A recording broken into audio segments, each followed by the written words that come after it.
Good afternoon and welcome to another edition of the Rotoworld Fantasy Basketball Q&A. I'm Raphielle Johnson, joined as always by Noah Rubin.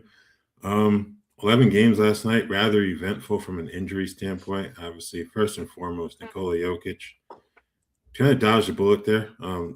Reevaluated in 4 weeks with a left knee hyperextension. Could have been a lot worse than that, but yeah, I'm sure those of you tuning in are going to have a lot of questions about whether it be him, Josh Giddey, Kobe White in Chicago.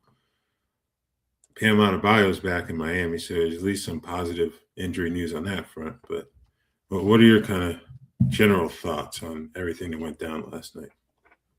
Yeah, I mean, so many players exited early just with injuries. I'm glad we were able to get the Jokic update. That isn't ideal, but it's not a bad scenario given a knee injury. Like, he's going to be able to play again this season, and he'll be able to play before the trade deadline, it seems like, based on that timeline, depending on how he recovers. So that's definitely encouraging, considering how many teams, like when you draft Jokic, you're getting him first overall. And if you have a third round reversal, that probably hurts you even more. But your team struggles to survive without him, which is kind of, the benefit of having him, but also the risk of having him. Like, he's not an injury prone player by any means, but it'll be interesting to see how Denver stays afloat. I mean, we'll assume Valanciunas will start, and we know he can be a good fantasy player. Obviously, nobody's going to be able to replace Jokic's production, but he can be pretty solid, and a lot of extra offensive usage for Jamal Murray.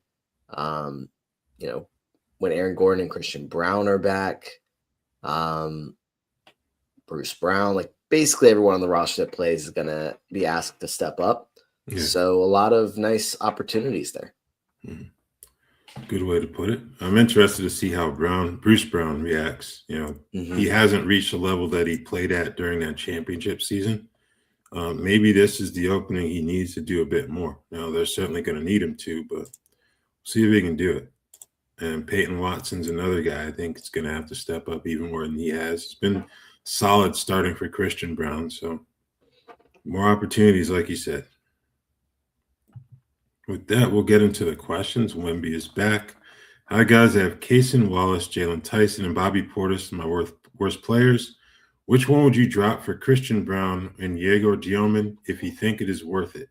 If yes, is Gioman a stash now, or is it too soon? 9-cat, 12 team. Let's see. Bobby Portis is playing well. Diego Gioman's playing well. Jalen Tyson, I think, has been still playing well, unless I'm missing. Yeah, he's still playing well. Cason Wallace has been maybe a little bit more iffy unless you're really needing steals. So maybe that's kind of a question, like how dependent is your team on Cason Wallace's steals production? Of course, he's coming off a good game. There's not like an easy answer here, I don't think. The Dioman stash, I think the answer there is, where are you in your standings? If you're in a position to stash, then go for it, because it's not like he's been bad. He's actually had some good games recently, so probably is worth it. I'd say my answer here is probably Bobby Portis. I don't feel great about it because, like, Christian Brown was not good at the beginning of the season. Yeah. And my opinion on him is that he was at his best last year because of how well he fit next to Jokic, and now he's going to come back and not have him there for a month. So I don't know. Are these players worth dropping for Christian Brown? Are any of them worth dropping for Christian Brown? I don't think so. And the other thing with Wallace is that they lost Isaiah Hartenstein again. So he's going to be that replacement in the starting lineup. He was on Sunday, and that's how it's been throughout the year. So it doesn't give you much offensively, but you're talking about like a 9-category league format. Wallace can be extremely useful, especially for the steals. So I don't think I would drop any of these guys for either one of them. I think Diego Gioman, if you haven't picked him up by now, I think it's okay to wait for a bit. We'll see how they handle the Cam Thomas situation. He only played 18 minutes last night, but he didn't need much time to go off against the Timberwolves. So we'll see what happens there. But I would not drop any of these guys personally. Yeah, that's fair. All right, Isaac. He's an anxious 12-team, 9-cat head-to-head Josh Giddey manager. Ranked the Chicago pickups by priority. We've got Dosunmu, Trey Jones, Kevin Huerter, and Jalen Smith with Zach Collins out for at least a week.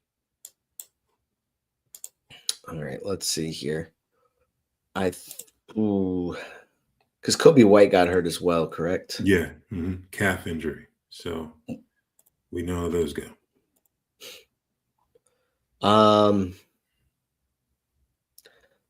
I probably rank them like this.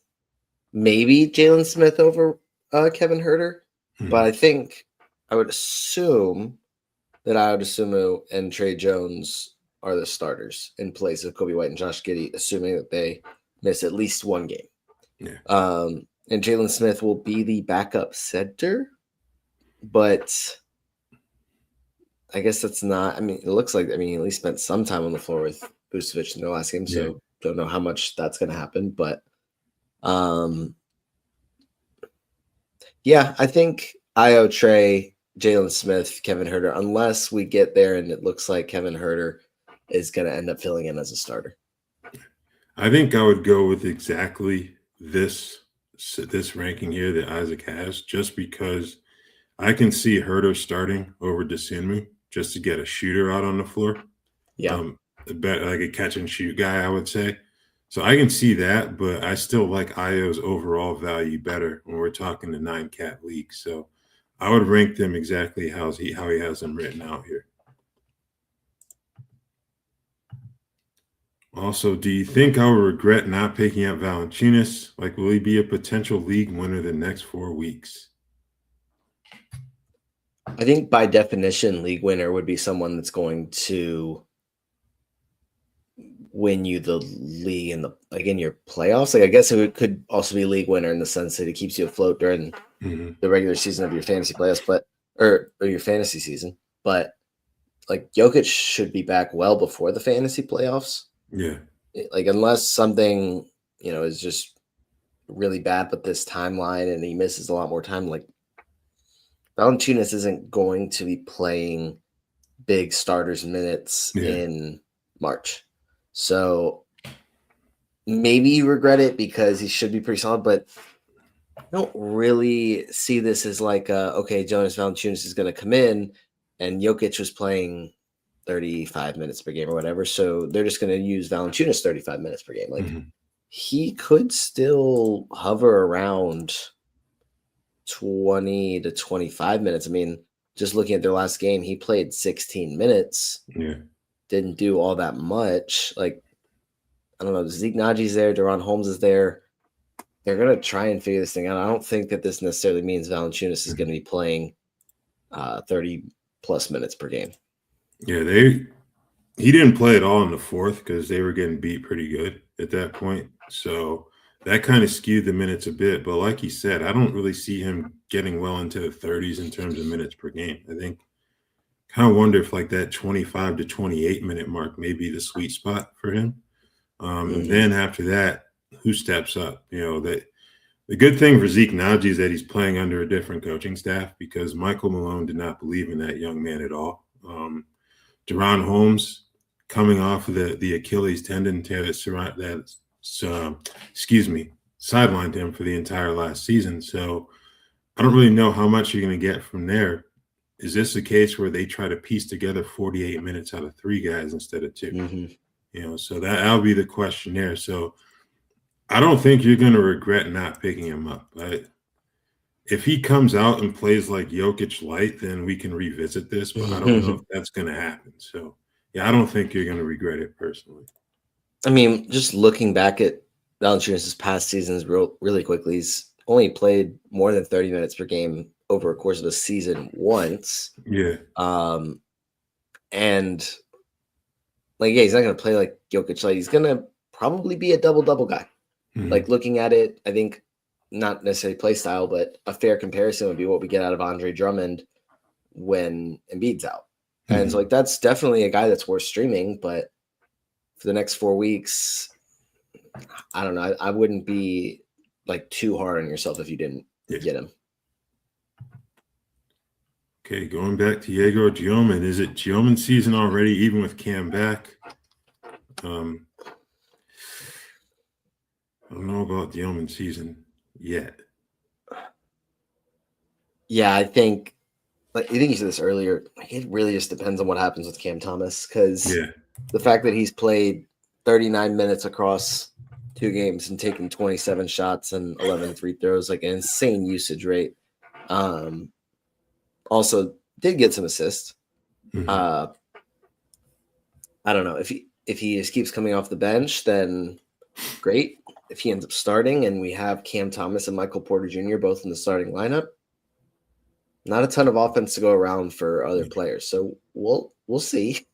Yeah. This is one where you're going to want to exercise some patience here. See how things shake out, because they let Cam do what he wants to do in terms of the shot volume.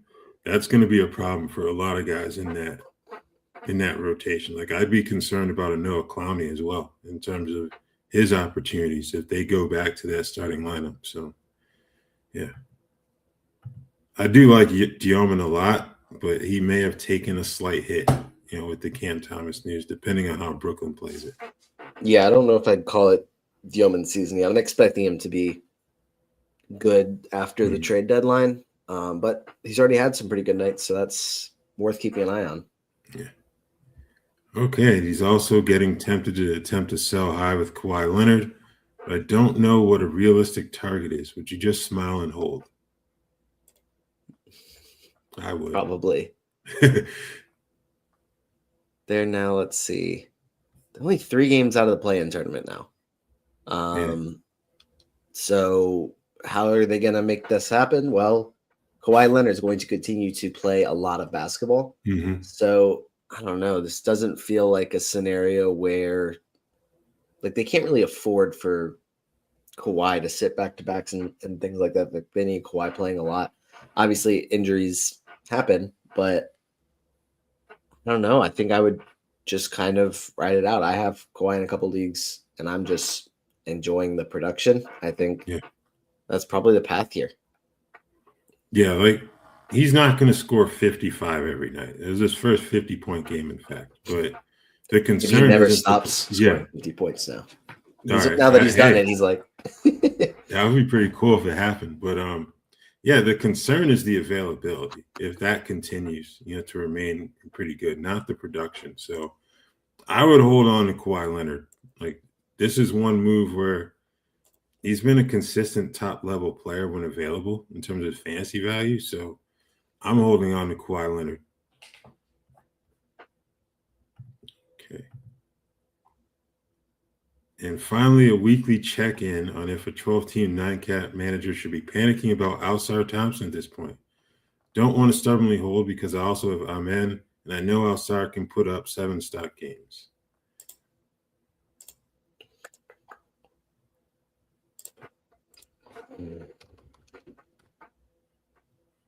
I think this does require a weekly check-in, doesn't it? Gosh, man. Like, I still have him, but it's been really bad. Plus, his minutes haven't dropped much, but they have decreased. He's down to 23 per game over the last 2 weeks. So, I would be concerned, especially when you think about it. Jaden Ivey played 29 minutes off the bench the other night. So I don't know how many of those minutes came from Ausar's, minutes tally, so to speak, but it's not like the Pistons don't have options to where if he can't figure this out, they can kind of give some of his minutes to other guys. So, and it's not like his defense did much on Kawhi Leonard. So nobody really did, as a matter of fact. Right. But I would be concerned if I have Ausar Thompson roster at this point. Yeah, I think I agree, which stinks because a lot of us were expecting a really big breakout. I think that if there is a better option on the waiver wire, that you consider it. But I don't know. I say that knowing that he'll probably end up having a big game as soon as I drop him. So it's just the way these things work. It'd be one thing if he were just in like buy low territory, but he's like even below that at this point. Yeah. So it's one of those things where you don't really want to drop him, but yeah, you can't really trade him either right now. So you're kind of just stuck. Yeah. I don't know, man. Yeah. And with that, there's your weekly Ausar Thompson update. Hopefully we're more convicted about it next week. Yeah. All right. James would like to know, between LeBron James and Anthony Davis, who would you rather have for the rest of the season? And happy 41st birthday to LeBron James. Goodness gracious. I'd rather have think LeBron. Yeah. You would? Yes.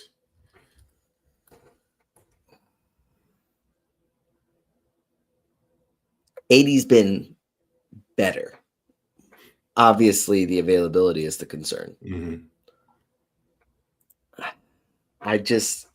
I wonder how much LeBron has been a little better recently too. I think I'd rather have Anthony Davis. And I think I'd rather just take the upside there of knowing, hey, when he plays, he's going to be one of the best players in fantasy basketball, as LeBron's been. He's having a down year. He's been better recently, but it's overall just a down year. But I think an Anthony Davis trade also interests me because I feel like right now they're trying to maintain his trade value. And I think that, I'm not saying that this is not a real injury, but I think that they're going to be extra cautious with it right now. And that when, assuming he gets traded, that'll kind of open things up for him. So I think I'd prefer Anthony Davis. I think for me, it's just been weird how they've kind of handled this recent injury. Like over the weekend, it was reported he'd probably miss a few games, and then he's questionable for last night. That's just before being ruled out. It's like some Hornets West type behaviors from the medical staff, but we'll see what happens. We'll see what happens there. And James also says he got an offer: LeBron and Diego Diomand for Anthony Black and Myles Turner, 14-team, 14-cat roto. I'd rather have the LeBron Diomand side. I think that's someone trying to sell as high as possible on Anthony Black and Myles Turner. Which I'd rather have the LeBron Diomand side. I'd agree with that. Myles Turner has played better. I will acknowledge that fact, but I'll take LeBron and then bet on the long-term upside of Diomand to help you out after the trade deadline. Because Anthony Black, as good as he's been, once they get Suggs and Franz Wagner back out there, I think that's going to be an issue for him in terms of the value we've seen him provide recently. So I'd rather have LeBron and Diomand as well. Yeah, and I do really like Anthony Black long term. Yeah. But it's not going to maintain like this when Franz, who I think they said, I thought I saw a report that they don't have a timeline for his return, but they did for Paolo, and he came back pretty shortly after. So it really just seems like, we're not putting a timeline on it. We'll just kind of figure it out.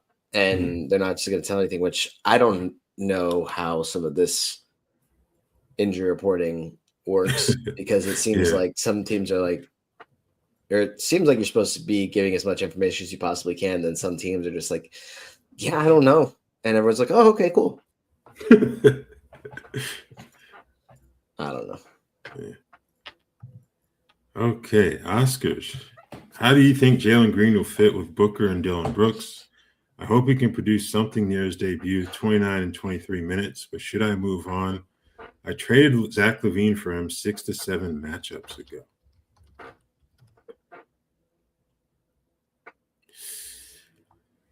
I think he'll fit pretty well. I would caution. What I would say is that they're probably going to be extremely cautious with his return. So he re-injured the hamstring his second game back. So I kind of feel like his minutes may not even hit 20 for those first few games back for that reason. So, but you gave up Zach LaVine for him, and LaVine, he is who he is in terms of fantasy. But I think for that reason, you probably want to hold on and see what Green can give you after those first few games back. I don't know if I'd be definitely looking to move on, but I think I'd explore my options. I don't think that he's going to be playing like he did in that first game back. I just think that was just an insanely hot game. Dylan Brooks has been really aggressive offensively. I don't think he's going to take a back seat, and we don't really want Devin Booker to take a back seat. Like you said, he's going to have his minutes limited. And I've been kind of said this all summer. It's like we've seen Jaylen Green in a high usage role. Like I don't think it's going to be like he can score. He's just not a great category league fantasy guy, which is entirely okay. Like he's a high level scorer, but I think if you're able to get pretty good value for him, plus hamstrings are like hard to manage. They're going to manage his minutes, and it's a lot of risk for re-injury if they rush him back. So I would just kind of want to not have the headache of a hamstring injury to deal with if I'm able to get pretty good value for him. That's a good way to put it.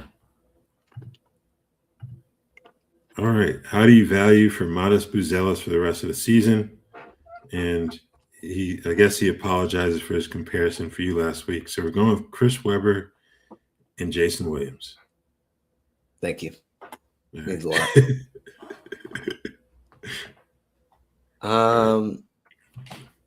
I think it's probably going to be more of the same for Buzelis, just in the sense of, hey, he's going to have these really good games that make everyone really, really excited, show his upside. Oh, this guy's going to be a future star, and then he's going to follow it up with not enough minutes and a really quiet performance. And it's probably just smart to wait for him to have a game or two that are really good and then try and sell high. This is probably not the stretch for that, but I think he's a talented player. I just think he's also very young. I don't really foresee him having maybe like a silly season stretch towards the end of the year. Kind of, if I'm not mistaken, that's kind of what he did last year as well. Where you're like, oh, okay, like this guy's gonna be really, really good. So I guess maybe that lines up with your fantasy playoffs. Maybe it's after, but yeah, that's kind of my take on Buzelis. Yeah, I think at best you're hoping he continues to hover like that top 100 value. And I think that's probably the best case scenario for him in terms of fantasy value for the rest of the season. That's pretty much all I've got there. Is obviously with Gideon White being down, you're kind of wondering what's going to happen there in terms of his opportunities if they both miss time. So maybe you get a spike right now, but for the rest of the season, I kind of feel like he's going to be who he has been to this point in the year. Okay. More Chicago Bulls talk. What are our thoughts on Jalen Smith and Ayo Dosunmu 9-cat 12 team?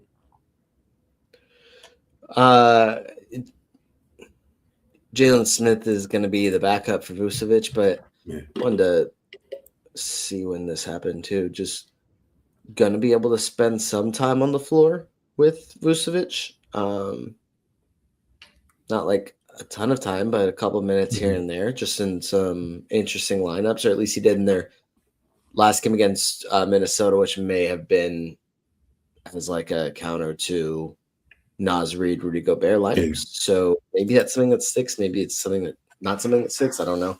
I wouldn't be adding Jalen Smith just because Zach Collins is out. I think that if Vucevic was out, then it would be a different conversation. But Ayo as a player, I'd be pretty interested in adding. I think he's really, really good. And even if he comes off the bench, he's going to play borderline starters minutes if Giddey and Kobe White are out. Yeah, I would agree with that. Okay, to New Orleans we go. Thoughts on Jeremiah Fearsby holding or dropping? Let's see, got Spencer Jones, Daniel Gafford, Jalen Smith, Kyle Filipowski, Isaiah Collier, Yegor Dioman, or Nikola Jovic, 9-cat 12 team head-to-head. I think it depends on how much you can deal with some of the inefficiency or subpar games because there's been a lot of those recently. Mhm.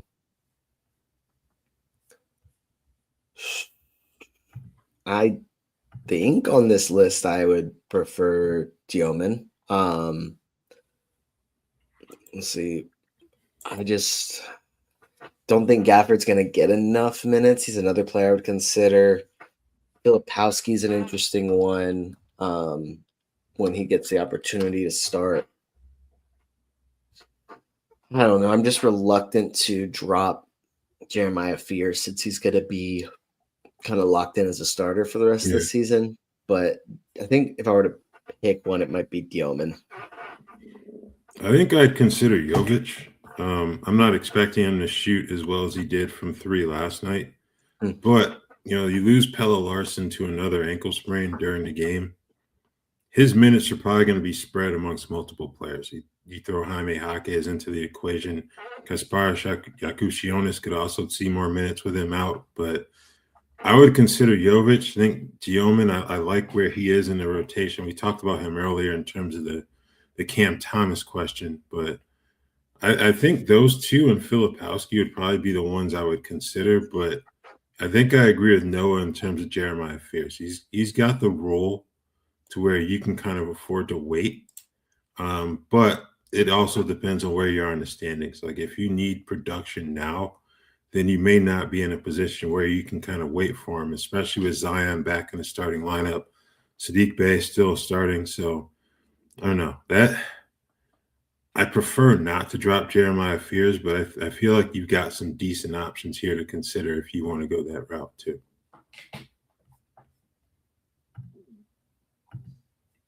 Okay, Brentley, 154 deep weekly Yahoo points league. Are we dropping John Collins, Daniel Gafford, or Noah Clowney for Jalen Smith, Ayo Dosunmu, Tim Hardaway Jr., Spencer Jones?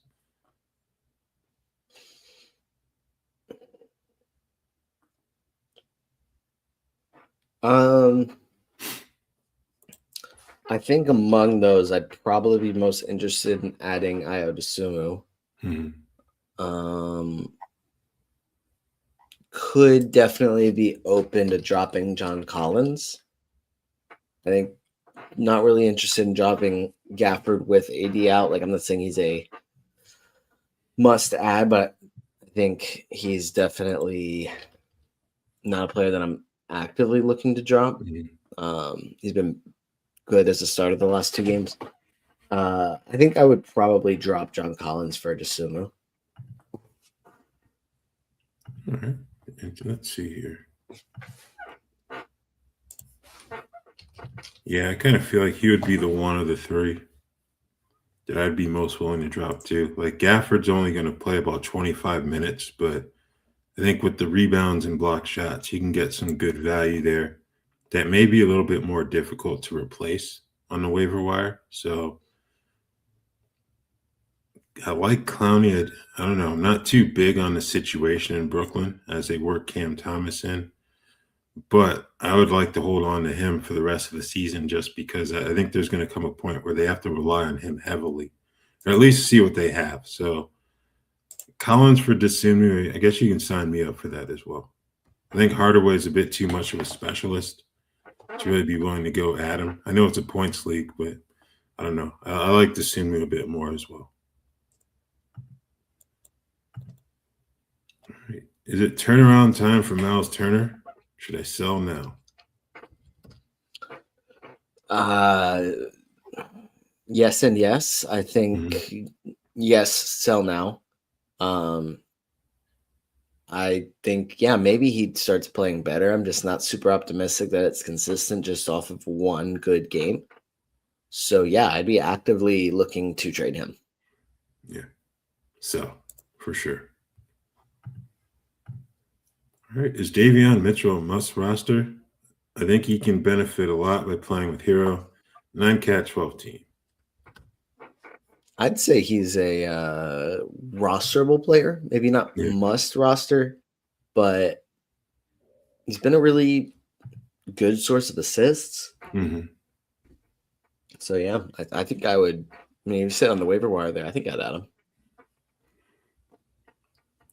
Yeah, I think just for the assists and steals would be what I consider him for. Because he's not shooting the ball very well. He's like 38% over the last 2 weeks. So I wouldn't call him a must roster as well. I think maybe he gets some cleaner attempts with Hero on the floor in addition to everyone else, but I don't know. He's not someone I would actively look to roster right now, personally, unless I needed the assist and steals. All right. And to that point, we're going Davion or Io, same league format.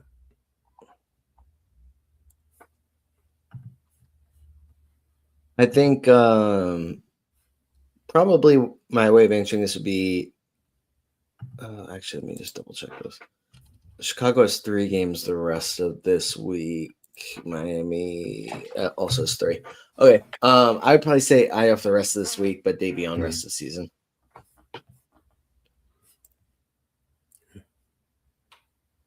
Yeah, 2 of Chicago's 3 games are against New Orleans and Charlotte as well. So those could be interesting matchups given the fact that no one really plays defense amongst any of those teams. So that could benefit Io in the short term too. Okay, should I pick up Toumani Kamara for either Jaden McDaniels or Peyton Watson? 10 player, and then I'm going to say 10 team 9 cat. 10 team 11 cat, I should say.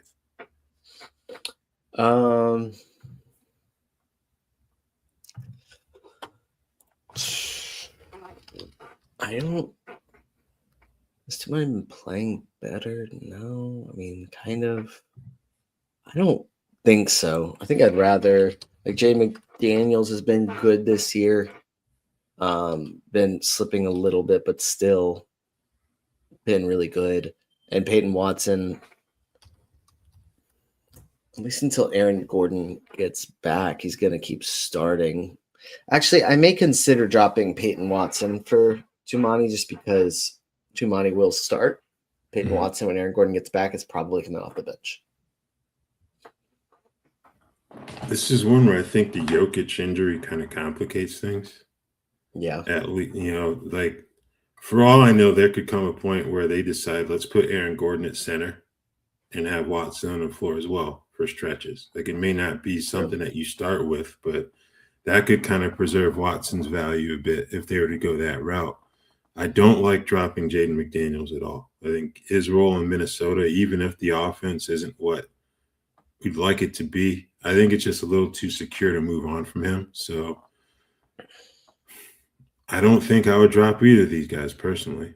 I like what Kamara's done, especially defensively, but I don't think I dropped either one of these two for him. All right. Is Mamu a long-term hold because of the Pirtle injury, or do you drop him once Pirtle is back? It should be reevaluated in a week, to be clear on that. I would hold Mamu for a while. Yeah.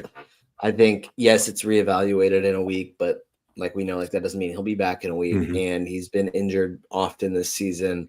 The minutes have been limited. I think Mamu can definitely be a long-term hold. Yeah. And I think he is until we see Pirtle playing 30-plus minutes per game. Yeah. I don't think this is exactly like an Embiid and Andre Drummond situation, but it's pretty close given the injury that Pirtle's dealing with ever since the preseason. So I would hold on to Mamu long-term as well. All right, Melikata, good afternoon. Just a general question. When does a 2-for-1 offer, i.e. James Harden and Devin Booker for Nikola Jokic, not pay off for the person getting the player? Talking 20-team league or more? When the player ends up missing 4 weeks for a hyper-extended game. Outside of that, I think the actual answer is I think when you get 2 players that are, say like it is Harden and Booker, and Harden takes a step forward and starts playing better and the Clippers start playing better, I think having both of them. Yeah. I don't know. I think this is also tough because when Jokic is healthy, like that is a Jokic W for like Mhm. side getting Jokic just wins that trade like every single time. So it would have to be injury related or scorched earth related, where Yeah. one of those players is playing at a top 5 fantasy like level, where the drop off from Jokic to that player is not enough to make or that the second player in the trade makes up the difference between them. Yeah. But even that is fairly temporary. But yeah, I guess injury related is kind of the easy cop out answer, because Yeah. if someone did make that trade, then yeah, the person with the 2 here wins it. Mhm. Yeah, that's pretty much all I can come up with in terms of, if someone gets hurt, that's when it doesn't pay off. But I kind of feel like unless you're giving up too much in terms of the value of the 2 players, you pretty much always have to go with the better player. That's how I would look at it. But in this, for example, the trade that they suggest here, you're banking on Devin Booker kind of being what he has been. It's like a top 50, top 60 player. But if he reaches what we know he can do in terms of like that late first round value, then you're in trouble if you give up the 2 players for Jokic, especially with him being currently out. But I think more often than not, I'm just going to take the best player, especially when you're talking about someone who's been the best player in fantasy basketball for like 5, 6 years running. And that may be conservative in terms of how much credit I'm giving Jokic there. So, okay, back to the Chicago Bulls. Isaac has Kevin Huerter in one of his 12-team 9-cat head-to-heads. Do you think Io or trade are better enough pickups to use one of my 4 ads to swap? Or is the difference negligible enough to hold the redhead? So he's thinking about, I guess, dropping Herter for one of these 2.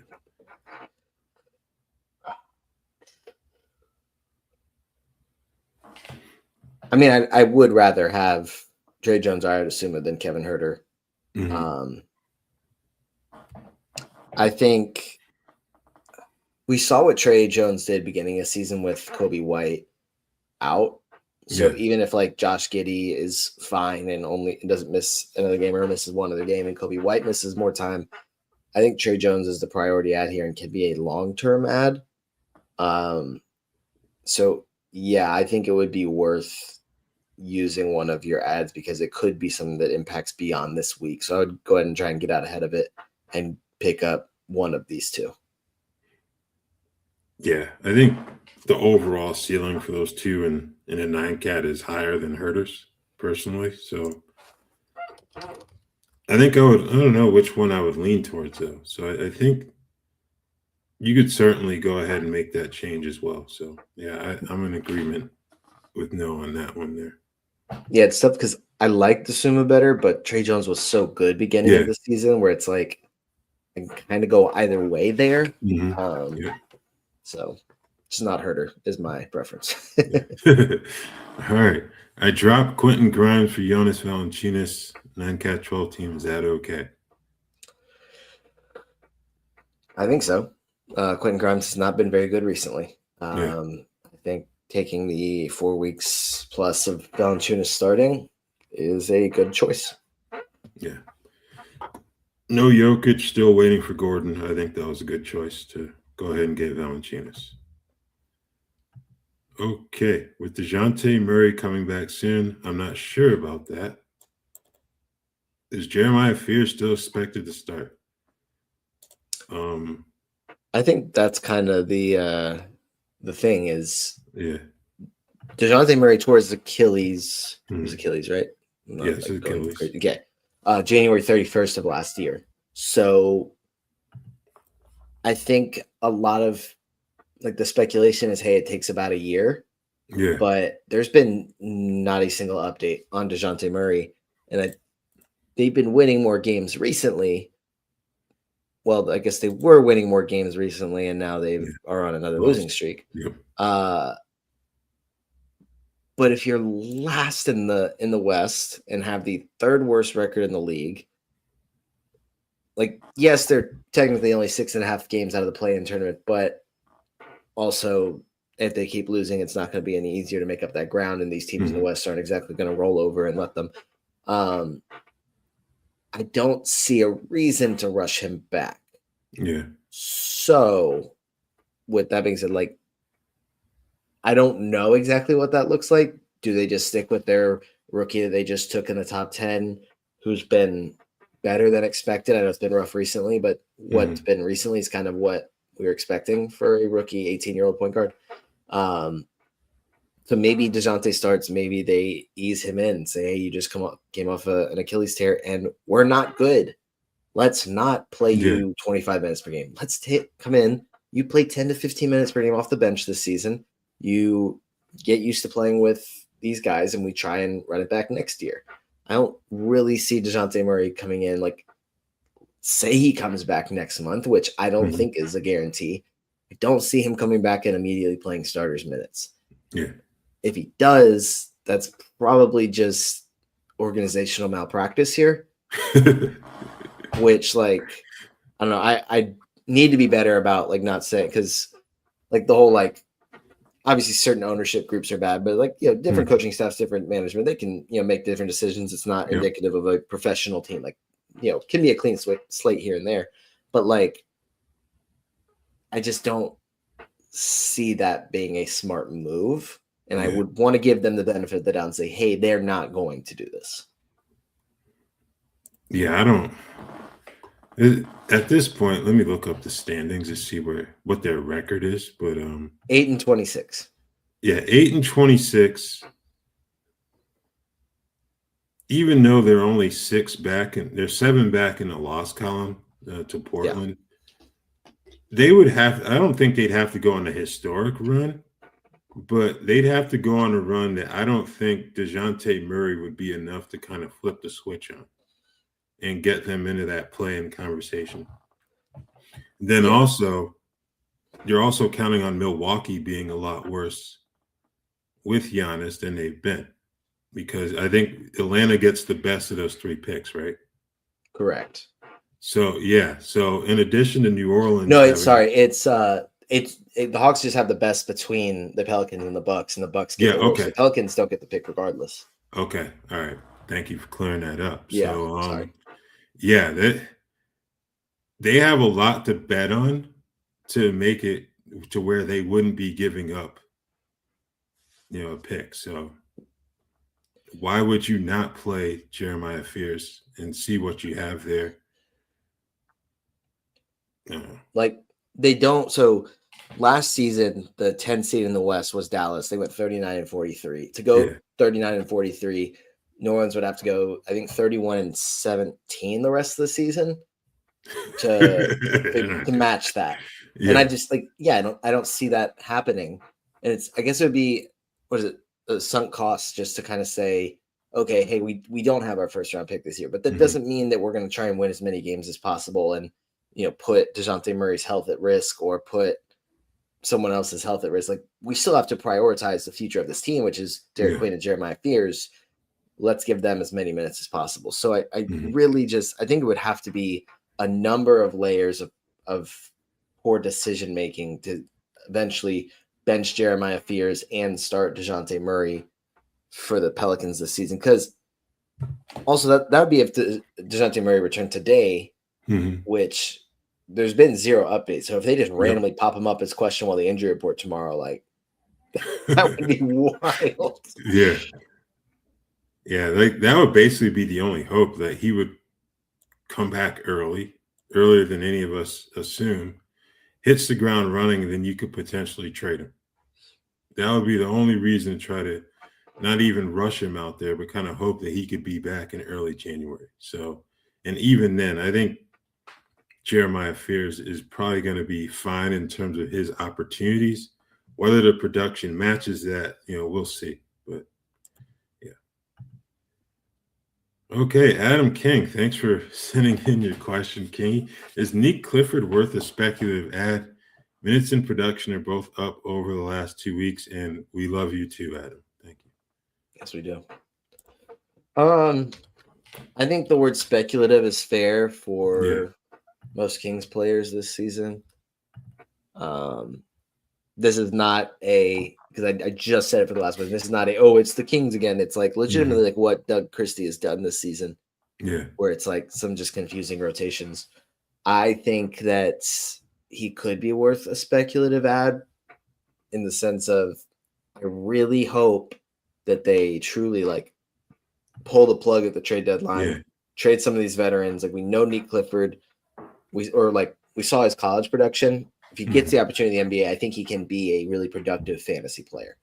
But it's just going to require them trading away a number of veteran pieces that may or may not get them much back.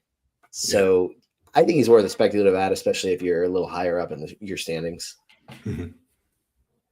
I would agree with that. I think I'd probably think about that with Keon Ellis as well. But again, Doug Christie's rotations have been a bit mind-boggling this season, so we'll see what happens there. Okay, James has Mamu, Peyton Watson, and Kyle Filipowski. He needs to drop one of them to activate Josh Hart next week. Who are we dropping?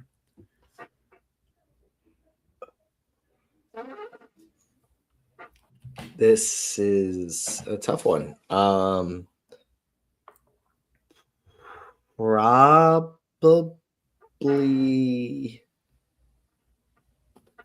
Okay, if you're needing the win now production, then I think drop Filipowski. If you're needing the more long term, like, hey, we have a little bit more of a lead in the standings, then I think I would probably drop Peyton Watson because I think Mamu's like there's a chance that we just don't see much of Pirtle for the rest of the season. Yeah. There's no reason for me to believe that other than based on what we've seen. Like there's no reports or anything like that, but we could see him in and out of the lineup often. We could see him have his minutes limited just so they can try and make sure he's available for the postseason. So I expect we'll see a lot of Mamu rest of season and Filipowski. Pretty confident in a final 2 months of the season, excellent stretch. Like you're probably going to want him rostered. Whereas Peyton Watson, when Aaron Gordon comes back, even if he sees a little bit more time with Jokic out, I think what we saw from him at the beginning of the season when he was coming off the bench just wasn't good enough for him to be a must roster player. Man, another one where that Jokic injury just kind of complicates things for me. I think I would lean towards dropping Mamu, actually.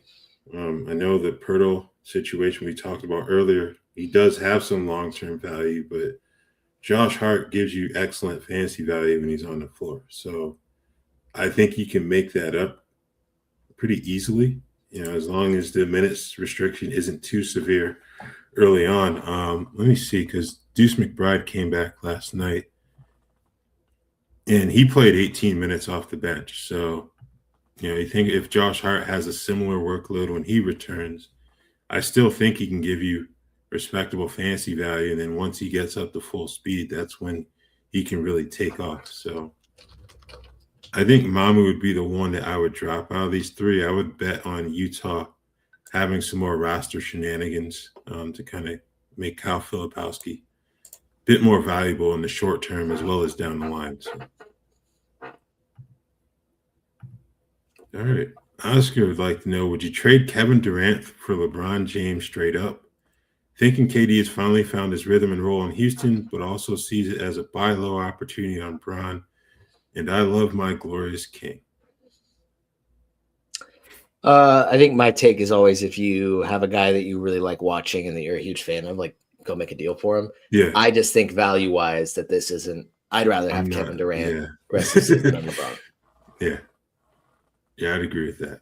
I like LeBron too, but I'm not trading Kevin Durant for LeBron James. All right. What are our thoughts on Alex Sarr and Bilal Coulibaly? Sarr, I think he's having a breakout season. Just nervous with the recent injuries for both and potential shutdown with the Wizards being so bad. And Happy New Year to you as well.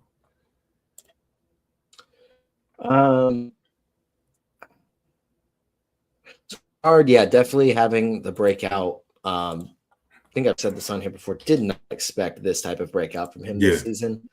So it's been really fun to see him really take a leap. For Coulibaly, the injury stuff is always a bit concerning for him. He was better this recent stretch of play, so hopefully he can remain healthy and available. Because I think he is still a pretty young, exciting player with a lot of upside. We just need to see him healthy. Yeah, I'm not really concerned about a shutdown with either of these guys because, yeah, the Wizards are bad, but what have they proven in terms of being guys who need to be shut down later in the year? I think the injury factor would be something to play, but if we're talking just sheer talent and how they fit, I think they're going to run through the tape, so to speak, in terms of their opportunities to play the rest of the year. So I'd be a little bit more nervous about Coulibaly just because of the number of wings that Washington has. Now it's cleared up a little bit with the Cam Whitmore injury, unfortunately.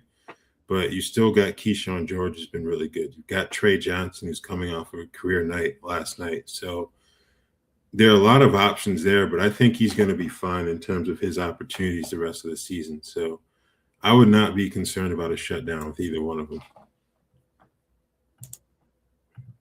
All right, James, Happy New Year to you as well. And yes, we will see you in 2026, Lord willing. We are scheduled to be on Friday, but let's kind of clear that up. And Wemby, is it fine to drop Bobby Portis for Davion Mitchell 9-catch 12 team? I think it's fine. I think Bobby Portis was good in that last game. Yeah. Mm-hmm. And he's, maybe that start was. Now I'm talking myself out of it. Maybe that stretch of starting was enough for Bobby Portis to kind of turn his season around, but I don't know.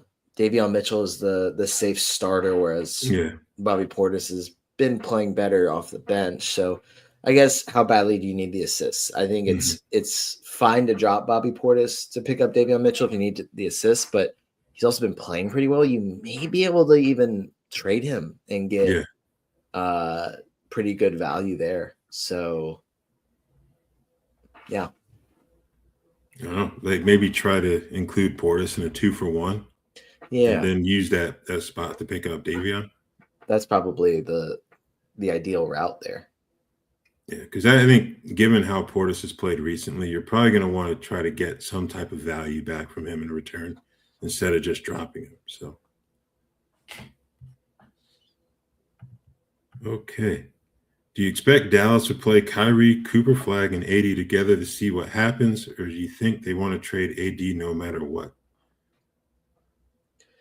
I think AD gets traded before Kyrie has the opportunity to play alongside him this season because I don't foresee Kyrie being back before the trade deadline.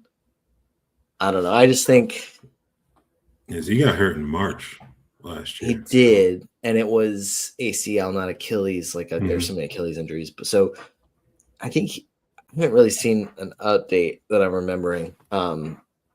Dallas is still competing for a play-in spot, but at the same time, they're 2.5 games out of the play-in in the West, but they're 4 games out of the worst record in the West? Yeah. I don't know. This is the year to hey, you have Cooper Flag. You're already starting off poor leagues. You had Kyrie out, and AD's been in and out of the lineup. It's really trade AD and try and maximize your lottery odds. So I could definitely see them being very hesitant to play Kyrie this season or slow to bring him back. But I could see Anthony Davis traded before the trade deadline. Yeah. I think they should move him and kind of go all in on this draft because, as we said before, they don't have control of their first-round pick again until 2031. So if you're looking for a building block to put next to Cooper Flag for the next era of Mavs basketball, I think it would be in your best interest to take a swing on what is projected to be a really deep draft class at the top. So, yeah, that's what they should do. I'm just worried that they're going to be stubborn and try to wait this thing out. But, yeah. Okay, let's see. I think we're going to go back to that Davion and Portis situation. He has, can try Portis, Keyshawn George, and Buzelis for Devin Booker. Now, if you had Devin Booker, would you accept that? You can definitely try it. If I had Devin Booker, I would not accept that. Yeah, that would be my answer there. But yeah, I think we're in agreement there where you're going to have to try. You're probably going to be best off trying a consolidation trade to free up a spot as opposed to just dropping Portis outright. So, all right. How do you value Keldon Johnson and Dylan Harper? A lot of talent in the Spurs and a lot of guys which demand the ball and want to be dominant offensively. Keldon Johnson's been better than Really good. I was really Yeah. expecting from him. So that's fun to see.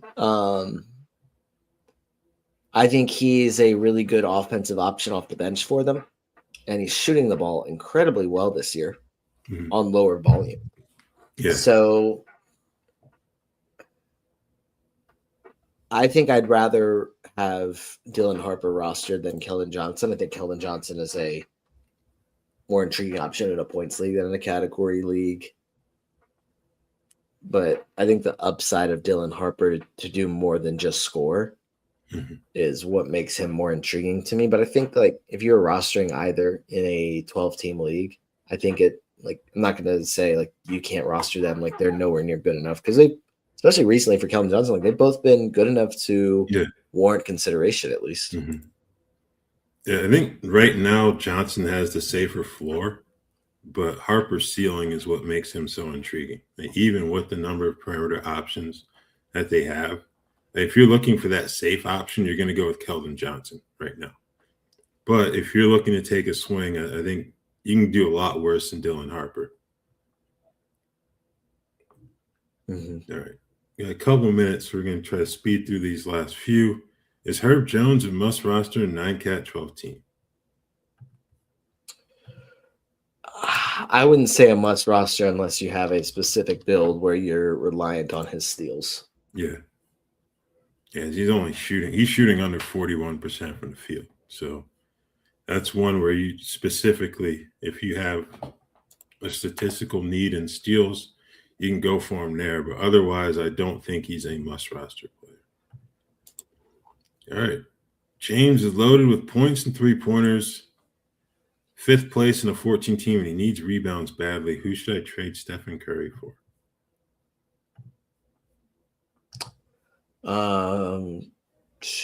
Trade Steph, need rebounds.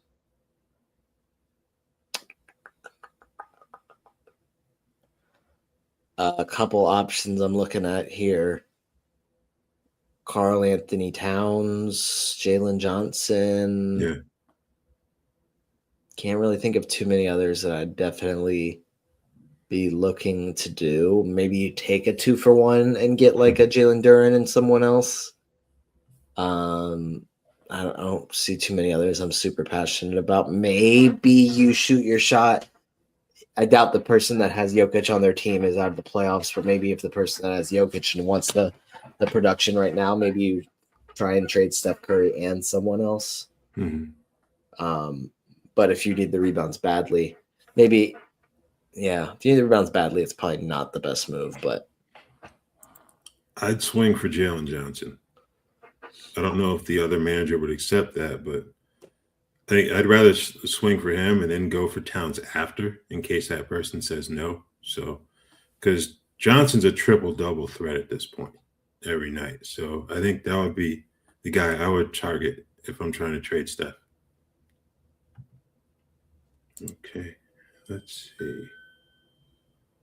And the last question will be, what are our thoughts on Spencer Jones while Jokic is out? I mean, he's been pretty good the last few games. I think he's worth a pickup if you have the roster spot for him. So that'll be interesting to see what he is able to do with Jokic out. Yeah. I'd prefer Peyton Watson to him, but for sure. I think he'll certainly have opportunities. We can say that much, especially with him already in the starting lineup because of the injuries to Gordon and Brown. So, all right, we're going to go ahead and wrap this thing up. As always, thank you guys for tuning in, ask some good questions. Happy New Year, since our next show will be on Friday. So be safe and enjoy yourselves. Take care.